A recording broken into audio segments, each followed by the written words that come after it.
weapons during the... On March 2nd, 2014, over 40 people were murdered in Odessa, Ukraine. Some eyewitnesses claim that the real number is over 100. Some of the victims were burned alive, others were strangled or beaten to death. A pregnant woman was among those killed. I'm not going to show the images of the dead bodies directly in this video because doing so would either get the video blocked or age restricted. In the description you'll find a link to a page where you can view those images and videos if you're so inclined. I warn you though, they are truly horrific and should not be viewed in front of children. Now the mainstream media and Western politicians have glossed over what happened that day. They've attempted to blur the chain of events and have completely avoided condemning those responsible. Instead, they've blamed the anti-Kiev protesters and Russia for the violence. But what about that video that showed the anti-Kiev protesters firing automatic weapons during the clash? You're probably thinking about this video. This is the video that the corporate media outlets broadcasted to the public, which shows what appears to be anti-Kiev protesters firing on Maidan protesters on May 2nd. Open and shut case, right? These guys brought this on themselves. If you just saw this clip, that would be the obvious conclusion. However, this isn't the only clip that we have. We have quite a bit of footage that the mainstream media isn't showing you, and that footage tells a very, very different story. Here's that same scene with the shooter videotaped from a different angle. Now pay close attention to the people he's with. The red armbands these guys are wearing are supposed to symbolize the anti-Kiev contingent. In particular, pay attention to this man in the brown jacket. Also take note of this padding that he's carrying in his right hand. This guy with the brown jacket is important, and you'll see why when we show you the next clip. This next clip I'm going to show you first at normal speed, then we're going to slow it down and freeze frames to point out important details. Пострадал начальник милиции общественной безопасности Фучиджи. У него ранение в руку.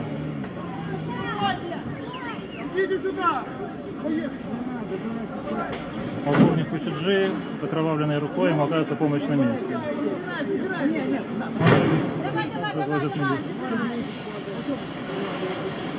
Now, if we freeze this frame, the man in the back of the ambulance that invites the police officer to get in looks an awful lot like the shooter. But this is a very brief scene and the image isn't clear enough to hang a case on it. However, what we see next is very clear. Remember the man with the brown suit and the odd padding that was in the contingent that was firing on the protesters? Here he is again, helping a police officer get into that ambulance, carrying that masked man.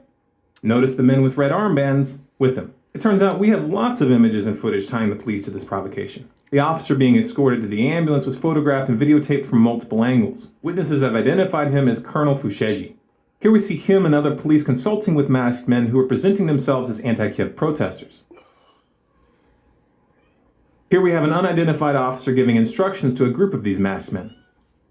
Why would the Ukrainian provisional government work with thugs presenting themselves as the opposition? Why would they stand by and allow these thugs to escalate the situation by firing into the crowd and then flee the scene with them? Doesn't that strike you as a little bit odd? This is a very old tactic. The technical term, which has been in use since the 1870s, is agent provocateur. That's French for provoking agent. Authorities use agent provocateurs when they want to manufacture a justification for a crackdown against their opponents. And boy did they capitalize on that justification in Odessa. The Maidan protesters, which eyewitnesses say outnumbered the anti-Kiev protesters 10-1, headed straight for the opposition's campground. First, they burned down their tents. The anti-Kiev protesters tried to put up a defense at the door, but the Maidan crowd began throwing Molotov cocktails. Soon the building was engulfed in flames, but the Maidan people didn't stop. Here's what the scene looked like on the ground. You can hear the crowd cheering as they set the building ablaze.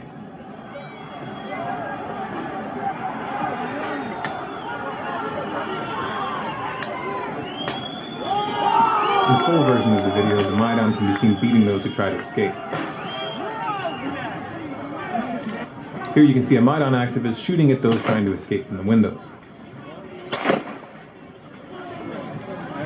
There was a fire station less than a kilometer away, but they didn't intervene for hours. Why? Here's why. The Maidan crowd blockaded the fire truck and wouldn't let the firefighters operate.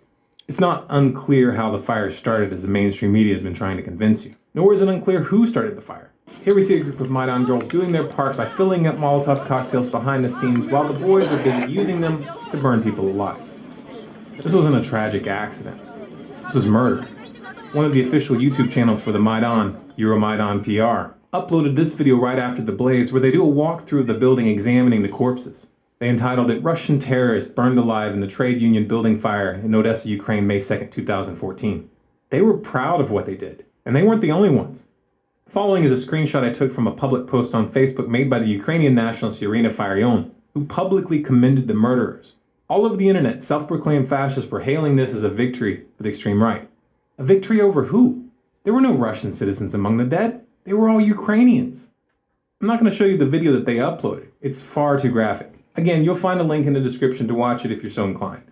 As horrific as the video is, it's a bit deceptive because it doesn't show the pregnant woman who was killed upstairs. Her body wasn't burned at all. She appeared to have been strangled to death. What's even more disturbing is that there was video taken from the ground which captured the audio of her screaming in her final moments. After the screaming stopped, Maidan activists presented themselves at the window, gleefully waving the Ukrainian flag. During all of this, the police were standing by and did nothing. There was no investigation. In fact, the provisional government in Kiev has blamed the anti-Kiev protesters for the fire and arrested the survivors. Apparently, these people burned themselves to death and strangled their own people. Right. Does this all seem out of place with the narrative you've been handed for months by the media and the politicians? You believed them when they told you that the accusations that the Maidan was run by neo-Nazis were just baseless conspiracy theories, even though the BBC was reporting on their rise back in 2012. In that first report, they specifically placed attention on a group called Svoboda, led by a man named Oli Tyanibok. In that article, they referred to Svoboda as a proto-fascist organization, and they covered Tyanibok's long history of targeting Jews and ethnic Russians. They pointed out that in 2004, he was kicked out of Viktor Yushchenko's government for making a speech calling for Ukrainians to fight against a, quote, Muscovite Jewish mafia. And in 2005, he signed his name to an open letter to the leadership of Ukraine entitled Stop the Criminal Activities of Organized Jewry.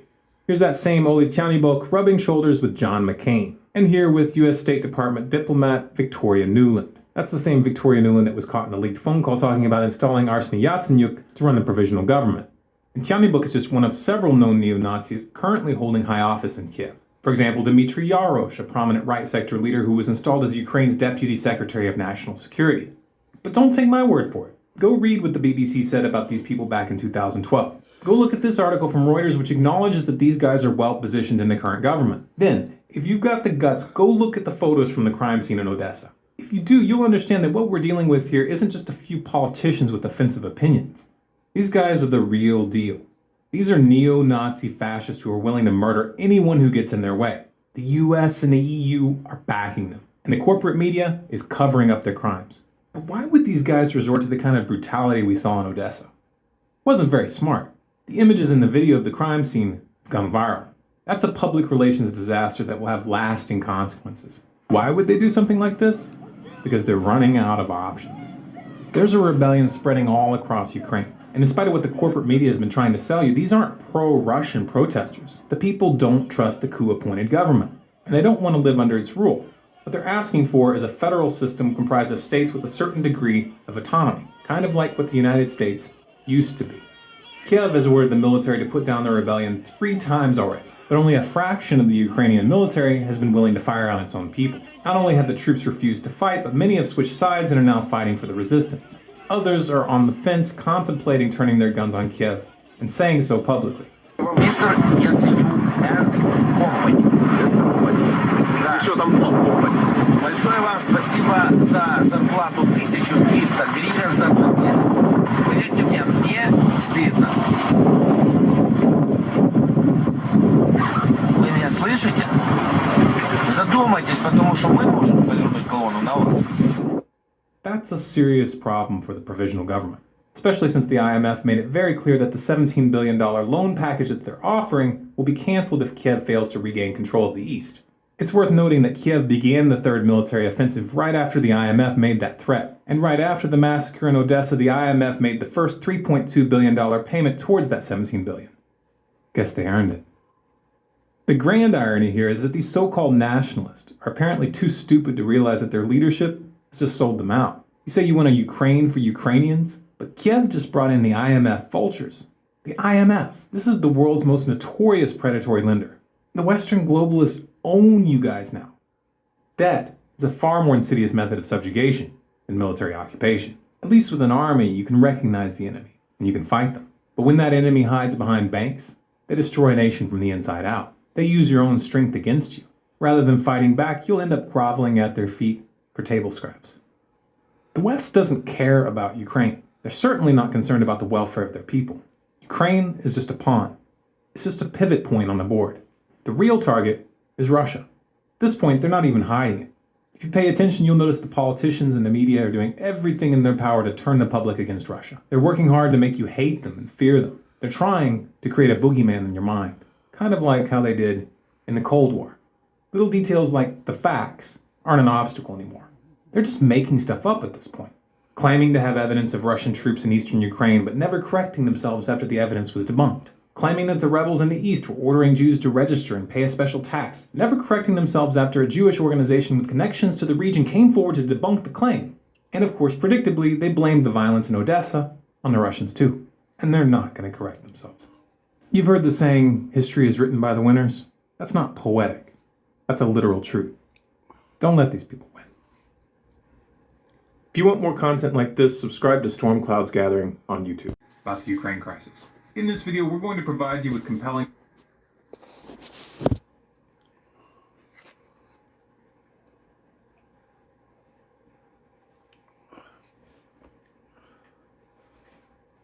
The European and American public are being systematically lied to about the Ukraine crisis. In this video, we're going to provide you with compelling evidence that the crimes against humanity committed in Kiev earlier this year were in fact committed by the new coalition government, and that officials in the EU and the United States knew full well who committed these crimes, and that they are protecting and financially supporting the real criminals. On February 20th of 2013, the world was shocked by video footage of snipers firing on protesters in Kiev, Ukraine. 21 people were murdered, and it was widely assumed that President Viktor Yanukovych and his supporters were behind the attacks. However, a phone conversation between EU Foreign Policy Chief Cathy Ashton and Estonia's Foreign Minister Urmas Paet, which was leaked to the public on March 5th, reveals the snipers were actually from the new coalition government, and that Western diplomats knew this and covered it up. Yeah. So that he has some sort of, how to say, trust among all these Maidan people and civil society. And second, what was quite disturbing, the same Olga told that, well, all the evidence shows that people who were killed by snipers from both sides, among policemen and people from the streets, that they were the same snipers killing people from both sides. Well, that's, yeah. So that, and then she also showed me some photos. She said that has medical doctor. She can, say that it is the same handwriting, the same type of bullets.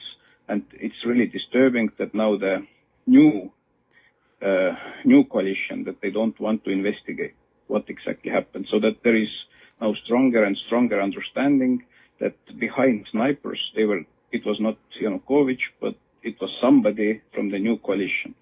For some reason, the US media didn't think that little detail was worth covering. But wait, I thought the opposition protesters were just peaceful activists who wanted a chance to join the European Union. Well, yeah, that's the official narrative that the US media outlets are peddling. But the real story is far more ominous. It turns out that the most powerful and influential contingent in the opposition is a coalition of literal fascists and neo-Nazis. And they aren't peaceful. In fact, they're extremely brutal.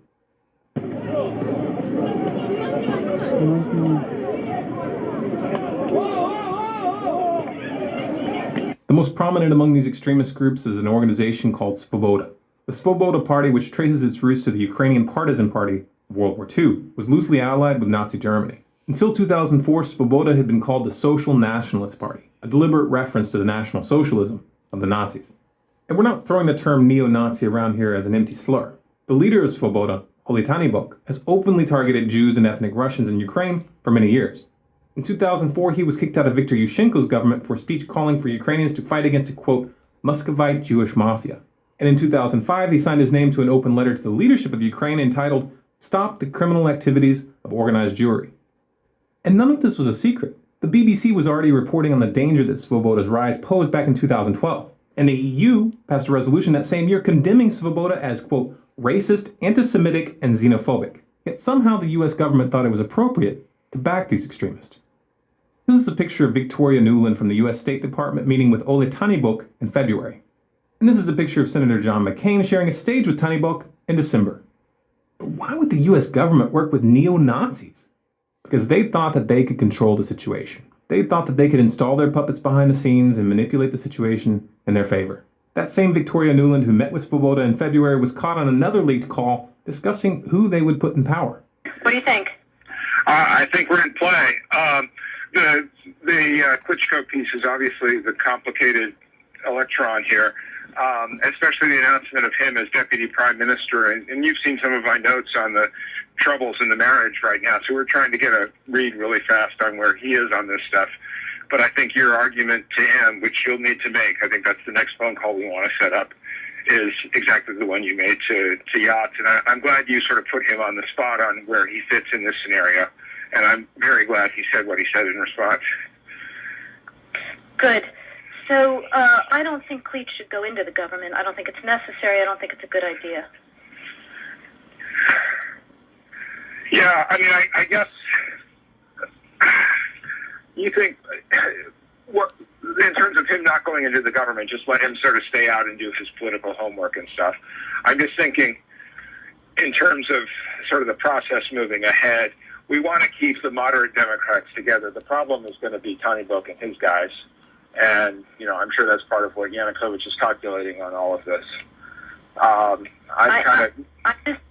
I think Yachts is the guy who's got the economic experience, the governing experience. He's the guy, you know, what he needs is Cleach and Tony Book on the outside. He needs to be talking to them 4 times a week, you know. I just think Cleach going in, he's going to be at that level working for Yatsenyuk. It's just not going to work. Yeah, no, I think that's right. Okay. The mainstream media tried to draw your attention away from the important part of that conversation by focusing on the fact that she used a cuss word when referring to the EU. Did I write you that this morning? Yeah, okay. I saw that. He's now gotten both Sari and Ban Ki-moon to agree that Sari could come in Monday or Tuesday. Okay. So that would be great, I think, to help glue this thing and have the UN help glue it. And, you know, fuck the EU. The U.S. government thought that they could control this beast, but they were wrong. Svoboda and the right sector are not toys to be played with. These groups are armed, they're forceful, and they view this crisis as an opportunity to reshape Ukraine in their own image. This video shows a prominent leader from the right sector, Alexander Muzychko, brandishing an AK-47 in parliament, letting them know who's in charge.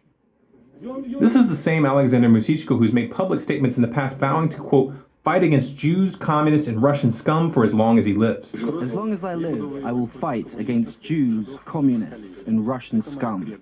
Apparently, the U.S. government has been a little slow to catch on to the fact that their hand has been exposed. In March, a senior U.S. official told Reuters that, quote, since entering the Ukrainian parliament in October of 2012, the Svoboda leadership has been working to take their party in a more moderate direction and to become a modern European mainstream political party. The leadership has been much more vigilant about expelling or otherwise punishing individual members who engage in xenophobic behavior or rhetoric. Oh, so it's okay to use known neo-Nazi groups to topple a government as long as their leaders keep their people from saying anything stupid in front of cameras for a few months. The reality of the matter is that, as ridiculous as this position makes Washington look, they're trapped. They can't deny that Svoboda and right sector are running the coalition government when Svoboda holds 5 senior posts, including the deputy prime minister position. And the right sector's Dmitry Yarosh is now the country's deputy secretary of national security. But what about that dramatic video, I Am Ukrainian, that went viral as the crisis was unfolding? It was so compelling, so heart-wrenching. Yeah, but who made it? A whisper to a roar. Who are these people? Oh look, a link in the description. Let's click it. They have a website. And a behind-the-scenes section. Oh, it lists the filmmakers. Who's this here? Larry Diamond, inspiration and executive producer. He's also a member of the Council on Foreign Relations and the National Endowment for Democracy. And he's an advisor for the U.S. State Department. You know the funny thing about the National Endowment for Democracy? Is that even though they call themselves an NGO, they get virtually all of their money from the U.S. federal government. You can easily verify this by downloading their annual financial disclosures. I'm sure it's just a coincidence that the NED has been pouring massive amounts of money into Ukraine to, quote, strengthen democracy and civil society. That sounds nice, doesn't it? Democracy, civil society. Of course, by now you've realized that when they talk about spreading democracy, what they really mean is regime change. And they are willing to work with the most despicable elements when it's expedient. This is exactly the same game as they played in Syria. The U.S. government funded known extremists, literal terrorist organizations who have been documented massacring whole towns. And even after those extremists used sarin gas on thousands of civilians and got caught by the UN, Washington still covered for them. Even to this day, they are still funding those murderers. They are still training them. And they are still sending them weapons. There's a word for that. State-backed terrorism. But the situation in Ukraine didn't unfold as planned. The Parliament of Crimea in the south of Ukraine voted to secede. And they're putting the decision up for a public referendum on March 16th. The U.S. government claims that this referendum is unconstitutional and says that they won't recognize Crimea's decision as legitimate regardless of the outcome. So a foreign-backed neo-Nazi coup which takes control of the government without a vote is constitutional, but a declaration of independence placed to a general vote is not? Seriously, that's the best you guys can do? Who writes these scripts? Take a step back and look at the pattern. The real stakes of this drama are much bigger than Ukraine or Syria. These are not random or isolated events. We are witnessing the final stages of a geopolitical chess game that is designed to end in war. But in order to get that war, they need to convince you, the public, they didn't see this coming. They need you to believe that the other side was the aggressor. They're counting on you not paying attention to the fact that Obama signed an order targeting Russia with sanctions this past week and revoking the visas of a number of Russian diplomats. They're counting on you not noticing that Russia had warned that such a move would result in Russia dropping the dollar and encouraging others to do so as well. Oh, and did I mention that China is on Russia's side in this conflict? The same China who keeps our economy afloat by loaning us more and more money. That's a brilliant idea. Start an economic war with China. These people are counting on you to be too naive to realize that economic warfare invites physical warfare. They're playing chicken with your children's future, and they think you're too stupid to connect the dots. Prove them wrong. We highly recommend that you verify the information presented here for yourself. In the description, you'll find a link to a page on our website which lists all of our sources. If you'd like to keep up with what's really going on in the world, go to our website, SCG. Link in the description box.